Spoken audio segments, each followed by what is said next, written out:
कहा जा रहा है कि जंग की वजह से हालात बहुत ज्यादा खराब होने वाले हैं, तो सारा साल का राशन खरीद लो। ये कोई अच्छी बात नहीं मैशत के लिए। स्मार्ट फाइनेंशियल बिहेवियर ये है कि अवॉइड पैनिक बाइंग। ये बहुत ज्यादा खरीदारी तो नहीं होनी चाहिए। इससे क्या होगा, आर्टिफिशियल शॉर्टेज पैदा होगी, मसनूई किल्लत पैदा हो जाएगी अशिया की, और इन्फ्लेशन बढ़ जाएगा, बहुत ज्यादा कीमतें बढ़ जाएंगी, इकोनॉमिक रिसेशन इससे आ सकता है। समझदारी ये है कि आप वो चीज़ खरीदें जिसकी आपको ज़रूरत है, और एमरजेंसी बफर ये ज़रूर बन जाना चाहिए। जैसे हम आमतौर पे महीने का 1.5 माह का राशन रेगुलर घर में ख़रीद कर डाल देते हैं, जब तनख्वाह मिलती है आमतौर पे जो मिडिल इनकम लोग हैं वो ख़रीद लेते हैं ताकि एक ही दफ़ा बजट एडजस्ट हो जाए। So this behaviour is acceptable, but panic buying is obviously not acceptable. Economic point of view से ये कोई अच्छी बात नहीं है। अगर आप आटा दाल चीनी वगैरह बहुत ज़्यादा खरीद लेंगे एकदम से, तो यकीनन उसकी कीमतें डिस्टर्ब हो जाएंगी। सीधी सी बात है जी, गल्फ में, खास तौर पे पर्शियन गल्फ में कुछ भी होगा ना, उसका असर पूरी दुनिया पर पड़ेगा। It will have shock waves across the world. Any single disturbance, specially in Persian gulf, जो खलीज फारस का एरिया है, उसमें कुछ भी होता है ना, तो दुनिया उससे मुतासिर ज़रूर होगी। और ये खलीज फारस पर्शियन गल्फ में कौन से मुल्क हैं? ईरान है, इराक है, कतर है, बहरीन है, ओमान है, यूएई है और सऊदी अरब है।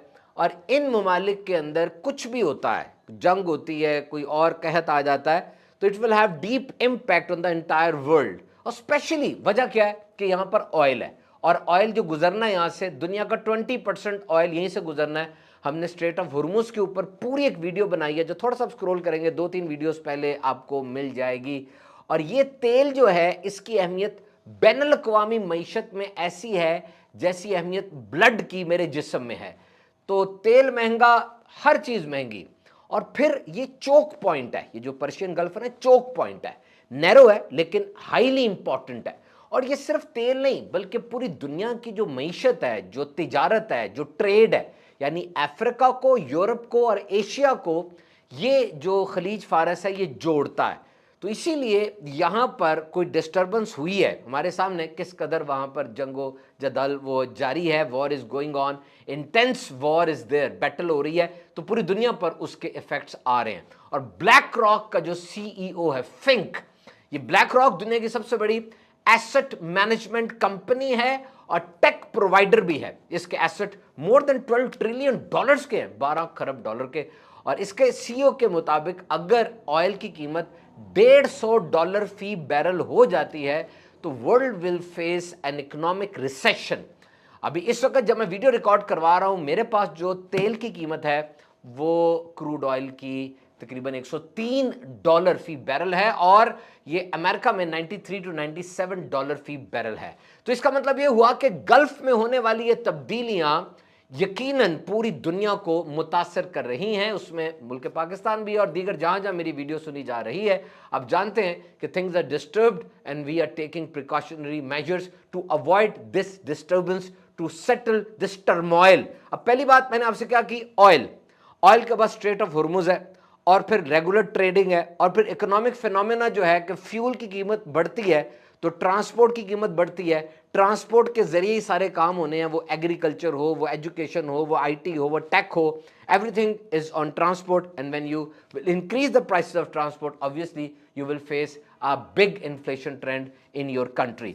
तो दुनिया भर में जनाब हालिया ईरान यूएस जंग की वजह से इकदामात उठाए गए, and these steps were taken by the respective governments. और एक अंदाजे के मुताबिक ये इतनी हैरान कौन स्टेटिस्टिक्स है कि 20,000 से 52,000 फ्लाइट्स कैंसिल हुई, और 44 जो फ्लाइट ऑपरेटर्स हैं उनकी फ्लाइट्स मुतासर हुई। अभी मैं पढ़ रहा था, मैं आपको थोड़ी सी और भी कोटेशंस आज के पेपर से सुनाऊंगा कि पाकिस्तान से जो डेनमार्क फ्लाइट जा रही थी उसके प्राइस 4 लाख थे, 1 मिलियन तक चले गए, यानी रेट्स भी बहुत ज़्यादा बढ़ गए हैं। सो वी आर अफेक्टेड, और लाखों ट्रेवलर्स इससे मुतासर हुए। एंड आफ्टर कोरोना पैंडेमिक 2019 और 2020 में आपको याद होगा जब कोरोना आया, इमेंस लॉकडाउन लगा, उसके बाद पहली बार इकोनॉमी को, वर्ल्ड इकोनॉमी को ऐसे हालात का सामना करना पड़ा। और obviously things are different if you compare it with Corona. You can well imagine what happened in Corona Smart lockdown was there, lockdown was there, educational activities were terminated, and we have faced shortage of many things at that time. Our life was restricted in the home. हम घरों में मुक़य्यद होकर रह गए थे और बीमारी बहुत बढ़ गई थी, बहुत डर था, बहुत खौफ था। ऐसे मामला तो नहीं है। हाँ, सोशल मीडिया चौके बहुत ज़्यादा एक्टिव बल्कि हाइपर एक्टिव है और हर बंदा मुंह खोल के जो चाहे कह दे।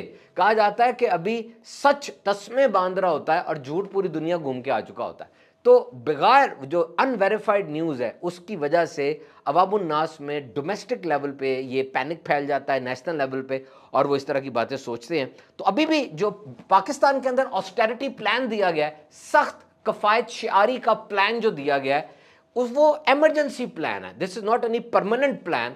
वो थोड़ी देर के लिए है। जब ये हालात ख़त्म हो जाएंगे तो उस प्लान को फिर रिवर्स किया जाएगा, जिसके अंदर कुछ देर के लिए इन्होंने स्कूल्स और एजुकेशनल इंस्टीट्यूट्स बंद कर दिए और वर्क फ्रॉम होम कर दिया। जो पार्लियामेंटेरियंस थे उनकी तनख्वाहों में 25% रिडक्शन की, दीगर भी जो गवर्नमेंट एम्प्लॉयज़ थे उनकी तनख्वाहों में भी रिडक्शन हुई, और इसके बाद और भी कुछ हुए। हमारे ऑफिशियल्स जो थे उनके अलाउंसेस में कमी हुई और बहुत से दीगर ममालिक ने भी इसको फॉलो किया। I will again insist that ये सिर्फ पाकिस्तान में नहीं हुआ, बल्कि मेरे पास स्टेटिस्टिक्स मौजूद है, बाकायदा ऑफिशियल है, कि बांग्लादेश के अंदर फ्यूल राशनिंग कर दी गई है। पाकिस्तान के अंदर भी सुनने में आ रहा है कि 2 व्हीलर और 3 व्हीलर के लिए फ्यूल राशनिंग की जाएगी। बांग्लादेश में महदूद तेल देना शुरू किया उन्होंने, कुछ लोनिंग भी की क्योंकि हुकूमतों पर दबाव आ गया। इसके साथ थाईलैंड के अंदर सरकारी सफ़र को कम कर दिया गया और वर्क फ्रॉम होम किया गया। एसी का जो थर्मोस्टैट है उसको 26 डिग्री पर रखे जाने की उन्होंने पॉलिसी अडॉप्ट की। ये पॉलिसी होनी चाहिए। ये मैं रिसर्च आपसे शेयर कर दूं क्योंकि गर्मियां अब आ रही हैं।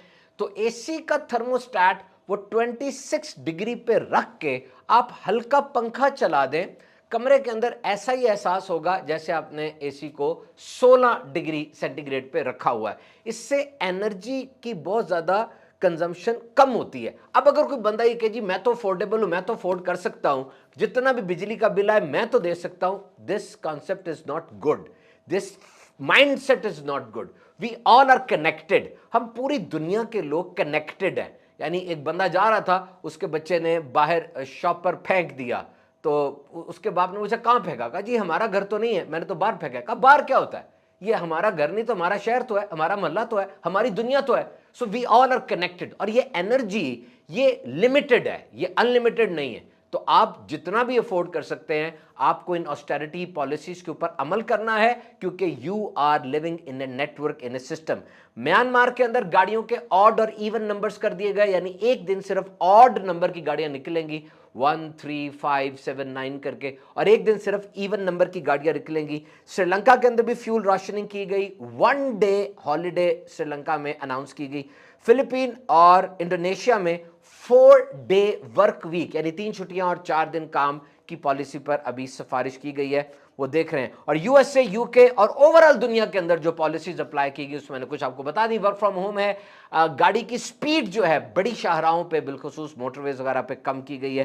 कार पूलिंग, यानी एक ही गाड़ी के अंदर कई अफराद बैठे, दुनिया के जदीद ममालिक के अंदर ये पॉलिसी पहले से इंप्लीमेंटेड है कि वहां बड़े शहरों के अंदर रात के वक्त में, सुबह के टाइम में जब ट्रैफिक चौक करती है, वहां पर हर बंदा अपनी गाड़ी लेकर जाएगा तो हालात और ख़राब हो जाएंगे। वहां पर कार पूलिंग की जाती है कि एक ही गाड़ी में मुख्तलिफ लोग बैठ कर आते हैं। और ये कोई जदीद होने की निशानी नहीं है कि हर बंदा अपनी अकेली गाड़ी में ड्राइविंग सीट पर बैठ के जा रहा है, बल्कि जिद्दत ये है, मॉडर्न अप्रोच ये है कि पब्लिक ट्रांसपोर्ट को ज़्यादा इस्तेमाल किया जाए, क्योंकि पब्लिक ट्रांसपोर्ट जल्दी ले जाती है, फ्यूल कम होता है यूज़, और एनर्जी कंजर्वेशन की जो पॉलिसी उस पर अमल होता है।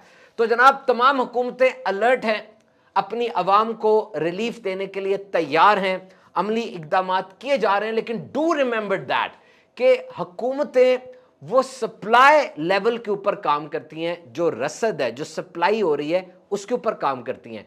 डिमांड को कम करना मेरा आपका अवामुन नास का काम है।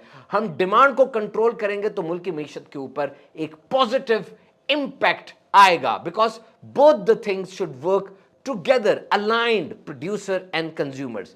एक माचिस की तीली लेने के लिए जो गली की नुक्कड़ से मिल रही है, आप बाइक निकालते हैं और चले जाते हैं, जैसे ही बाइक की किक लगी, इंजन स्टार्ट हुआ, एनर्जी कंज्यूम होना शुरू होगी, पेट्रोल कंज्यूम हो रहा है, पैदल चले, बहुत ज़्यादा पैदल चले, आपकी सेहत को भी इसका बहुत फायदा होगा। एसी को 26 डिग्री पर रखें, बजट बनाएं, पैसे कितने आपके पास, जेब में, बैंक में, जायज कैश में, कौन कौन सी इनकम से आपको पैसे आ रहे हैं, एक एक पाई का हिसाब रखें, और ये पैसे कहां खर्च हो रहे हैं ये भी हिसाब रखें। जिस वक्त आप देखेंगे पैसे कहां से आ रहे हैं, कितने आ रहे हैं और कहां जा रहे हैं, किस इंटरवल से जा रहे हैं, याद रखें ऑटोमेटिकली एक एक रुपया जब आपकी नजर में होगा तो अखराजात पर और आमदनी पर काबू पाना बहुत आसान हो जाएगा।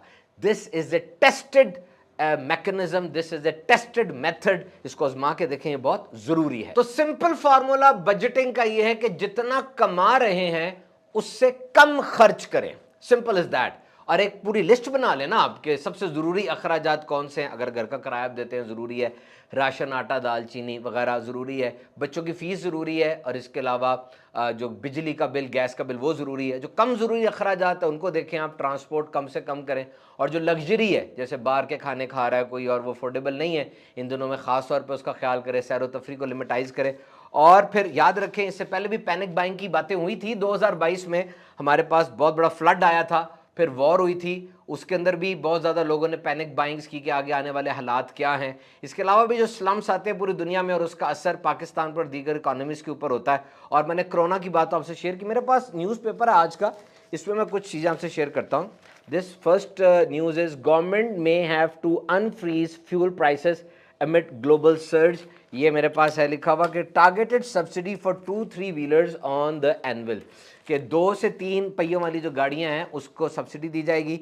Jet fuel kerosene prices rise quietly but dramatically, ये जो बड़ा हाई ऑक्टेन फ्यूल होता है उसकी प्राइसेस बढ़ाई हैं और उनका यूज़ जो है सरकारी गाड़ियों में उसको मना किया गया।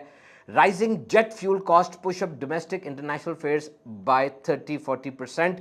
और जो पैसेंजर वॉल्यूम था गल्फ रूट्स के ऊपर वो ड्रॉप हो गया बहुत ज़्यादा, यही जो मैंने आपको बताया, गल्फ का, बहरैन वगैरह और सऊदी अरब के अंदर कुछ एयरलाइन ने तो बड़े दिनों तक अपनी फ्लाइट्स ही वो नहीं बंद करके रखी, तो लोगों के exporters sound alarm over rising air cargo rates. अभी आगे जाके हो सकता है इसके इम्पैक्ट ज़्यादा हैं कि जब एयर कार्गो का रेट बढ़ गया है, अब पाकिस्तान के अंदर कितना बढ़ा ये देखें। Official says that government is currently absorbing about 175 पर litre in diesel cost and around ₹75 पर लीटर इन पेट्रोल। ये जो कह रही हैं कि जी फ्यूल प्राइसेस हम अनफ्रीज नहीं रख सकते, आलमी सतह पर कीमतें बढ़ेंगी तो हम बढ़ाएंगे। अभी 175 रुपये वो गवर्नमेंट इसको अब्जॉर्ब कर रही है।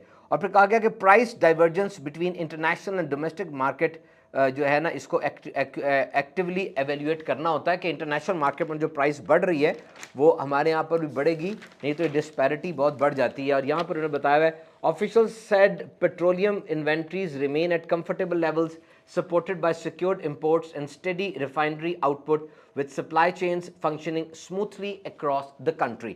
कि पाकिस्तान के पास अल्हम्दुलिल्लाह पेट्रोलियम की इन्वेंट्रीज वाजे और सही मिकदार में मौजूद हैं, जो रिफाइनरीज हैं वो सही चल रही हैं। Cargo inflows are continuing as scheduled with March April fuel shipment largely secured।